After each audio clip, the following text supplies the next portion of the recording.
তাড়াতাড়ি আসো দেখো বাজারে গেছি। বাজার কমপ্লিট কি বাবা অনেক বাজার আছে। ভারী। অনেক বাজার আছে। আমাদের বাড়িতে রোববার আসলে বাজারের ব্যাগ ভারী হয়ে যায়, বিশেষ করে মাছ বাজারের ব্যাগ। কি কি আছে? অনেক বাজার আছে। মাটন আছে? অবশ্যই আছে। আচ্ছা তাহলে দেখছি কি আছে। প্রথম প্যাকেট থেকে বেরিয়ে গেল কি মাছ? ভাঙর মাছ, বিশাল বড় মাছটা।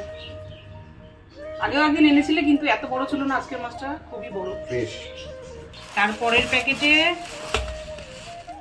গলদা চিংড়ি, তাই তো? গলদা চিংড়ির মাঝারি সাইজ। ঠিক আছে। ডিমও হয়েছে দেখো। ও বাবা, গলদা চিংড়ির পেটে আবার ডিমও আছে। তারপরের প্যাকেট থেকে আমুদি। তোর বাপি দেখ প্রত্যেক সপ্তাহে এখন আমুদি আনছে। আমুদি ফ্রাই খেয়ে ভালো লেগে গেছে, দেখুন প্রত্যেক সপ্তাহে আমুদি নিয়ে হাজির করছে। আগের সপ্তাহ কত করবে? হ্যাঁ। তারপরের প্যাকেট থেকে মাছের মাথা। আজকে দেখো মাছের মাথা, কত মাছের মাথা এনেছে দেখ। তারপরের প্যাকেট থেকে বাবা দারুণ ট্যাংরা মাছ। এটা হচ্ছে যে মনের মতো ট্যাংরা মাছ। দেশি ট্যাংরা পাওয়া যায় না। সত্যি এই মাছটা পাওয়া যায় না। 800 টাকা করে নিয়েছে। 800 টাকা কেজি নিয়েছে। সত্যি মাছটা ভালো।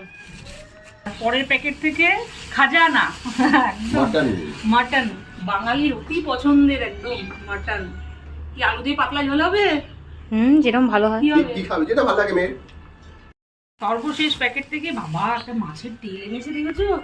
তেলটা দেখো পুরো ছবির মতো, কি বড় তেলটা, পটকা সময়। একদম একদম গোটা।